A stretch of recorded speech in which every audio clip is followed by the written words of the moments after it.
Okay, you're watching our special program, The Oval Miracle. Let's take you live now to where all the action unfolded. We're going to take you live to the Oval Cricket Ground. Joining us live from there, former India captain, legend of our sport in Sunil Gavaskar. Sai, firstly, all of us enjoyed this win, but I was looking at the television. I think you seem to have enjoyed it a little more than all of us. You were up on your chair, wearing your favorite, jacket. Just tell us those last few moments, how it panned out for you. Well, it was such an emotional moment.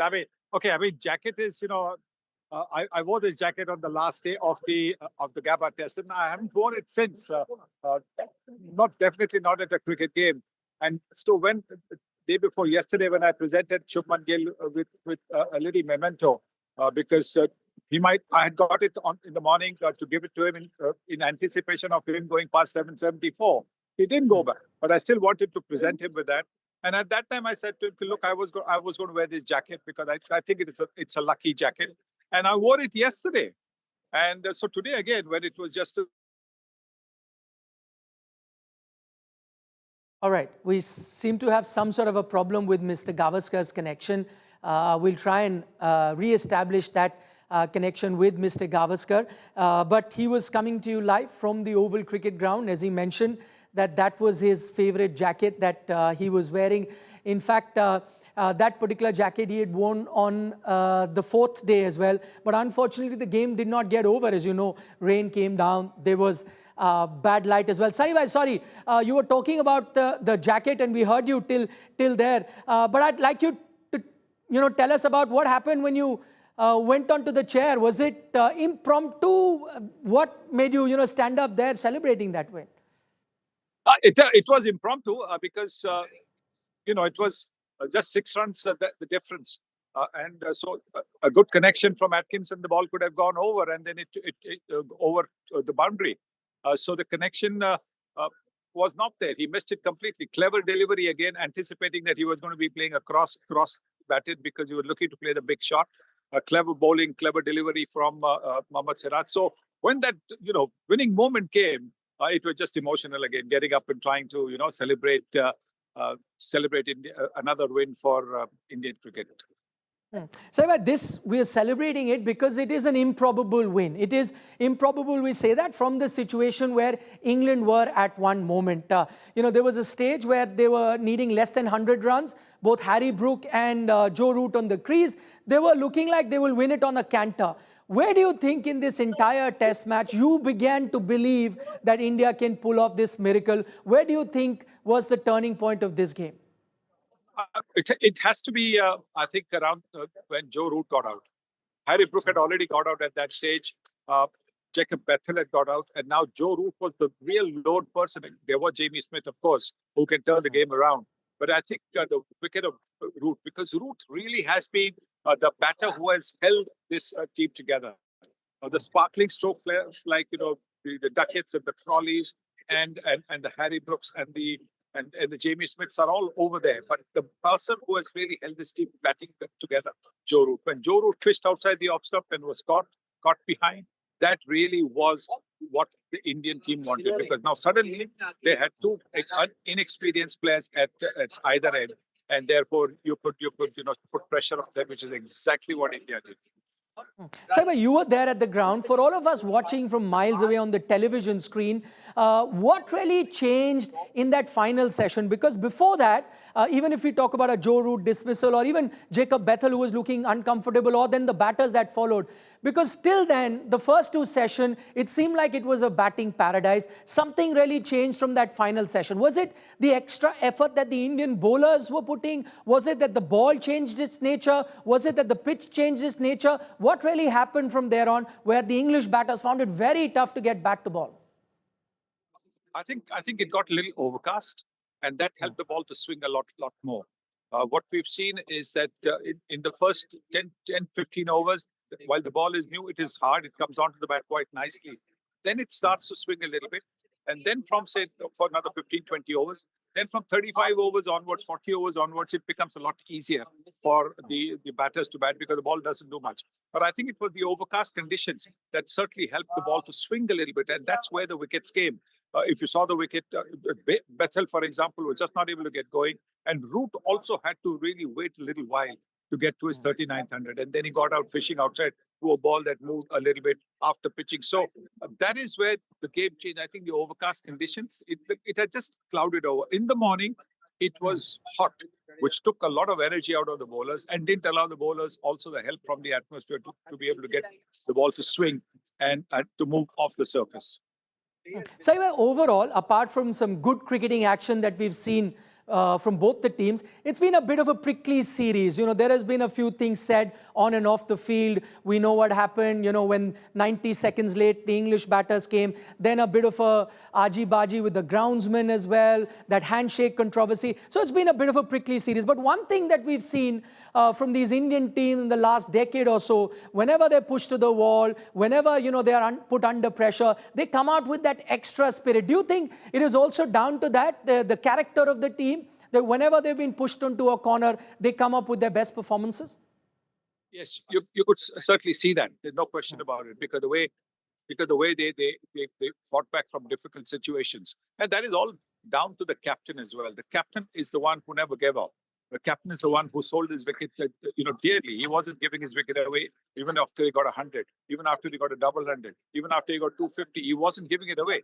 So that is the spirit with which this team played, hanging in there, irrespective of what the situation is. And that is the reason why, in a tough situation, they used to find that little extra bit of energy that took them over the line.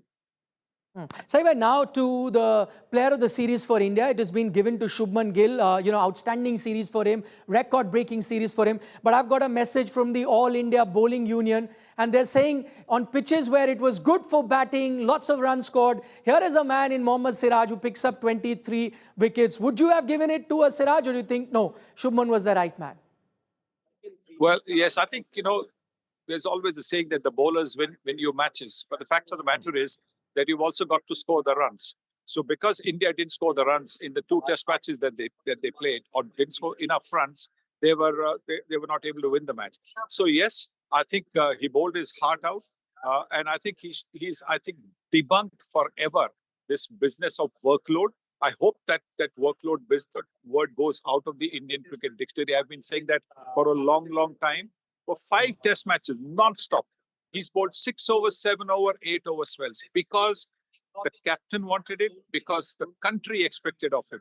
And I think that is the one thing that we all should keep in mind, that this workload is only a mental thing, not so much a physical thing. And if you are going to succumb to people who are talking about workload, then you are never going to have your best players on the field. You've got to get them to a situation where you say, hello, you're playing for your country. When you're playing for your country, forget the aches and pains and muscles and whatever. You play for your country, because that is what people do. On the border, you think the Jawans complain about the cold, about what is the situation. They are there to give their lives for the country. So similarly, while it's not a question of giving your life for the country, give your very best for the country. Don't worry about aches and pains. What did Rishabh Pant show you? He came out to bat with a fracture. That is the kind of thing you want to expect from the team. That's the thing that you want to expect. Don't go by this little injury, that injury. You want to play for your country. This is an honor given to you amongst the 140 crores of people. You are so lucky to be able to represent India, and you should not take that lightly. That is the only thing. And this is what we have seen with Mohammed Siraj. 5 test matches, bowling non-stop. Okay. Saibai, overall, if I look back at this particular win as such, and we are celebrating it because, India wins from a very unlikely position, would it go down as one of India's finest wins in overseas conditions, this win at Oval? Oh, most definitely. Definitely it will go down. Because, look, the conditions were not easy at all to bat, and to be able to come back the way they have. It certainly goes down as one of the finest wins that India has ever had.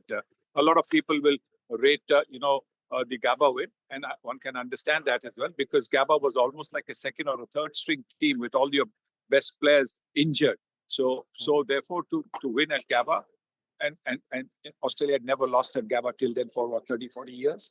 So that was also a special, very special win. But this win also, coming 2-1 down, the recovery in Manchester, and then the final win over here to level the series. And this has got to go down as amongst the greatest of wins in Indian cricket history. Okay, that was about the win. That's some high praise by Mr. Gavaskar, comparing it to that famous Gaba win. But Saibhai, overall the series, it's 2-2. What does this series result do to this young transitional Indian team? And even if I don't call them young, they are of course going through a transition where a few players have gone. We have got a new captain, some players who are playing their first series. So you are looking at what happens to India's long-term test future. What does this 2-2 tell you? That the future is safe? Would they take this 2-2 as a kind of a victory in England? Yes, because as I said earlier, it's never easy to win overseas. You can win comfortably at home, but overseas, even if you get a drawn series like India have done, having come back the way they have come back, yes, you could say that the future is very, very good. This is what we've seen. Look at the opening bat. The Jaiswal, Rahul is still around for at least half a dozen years, if not more.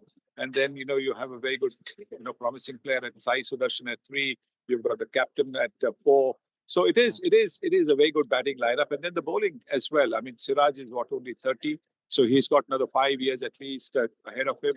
And Prasidh Krishna also took wickets. I think with Siraj, the more he plays, he will bowl in a way where he does not give away those boundaries. He will maybe, occasional boundaries, part of the game. But, the kind of the boundaries that he was sometimes leaking in the earlier test matches was getting you a little bit worried. But he's also got better and better as the series has gone on. So I think if you look at the potential of this side, the reserves who are there, you know that the future, as far as test cricket is concerned, for India is pretty good, pretty good. Okay, Saibhai, since we're looking at the future and I spoke to you about the team, what do you think this 2-2 result has done to the future of the coach in Gautam Gambhir? He was under the cosh because, not great results in test match cricket. Do you think this 2-2 has also given him a lifeline to get that extension as the test coach as well? Yes, definitely. I think you've got to, they've also had a role to play. You cannot take that away. The coaching staff has had a big role to play because they have been the ones who have kept the morale of the team up throughout the series, despite the fact that things have not gone well. So yes, I don't see why there is this talk. Yes, I think you could possibly argue that if this match was lost, that there could have been changes. But I think we must get down to a situation just like we do at the test level for the players, where we give players enough chances before deciding the player is not good enough for test cricket or for international cricket. Similarly, I think we need to give time to the coaching staff as well. So my final question before we let you go and before we wind up the program. Jasprit Bumrah, you spoke about workload management. Now this series is done. We know that going forward, he may not be available regularly in test cricket. How do you see the future? Is it time that you reconsider Jasprit Bumrah in test match cricket, or do you then handle him with kid's glove and ensure that he's available for a few important series, not for a few other series? Because there's a bit of uncertainty around that. I don't know how that impacts the team. What is your thought as in Jasprit Bumrah's long-term test future? I think for the home series is something that there should not be a problem. It's for the overseas series where you're taking a team overseas that the balance of the team can get affected. At home, you have ample time to call on reserves, so it's not so much of an issue. But going overseas, you have to maybe look at that factor. And the workload thing is one thing.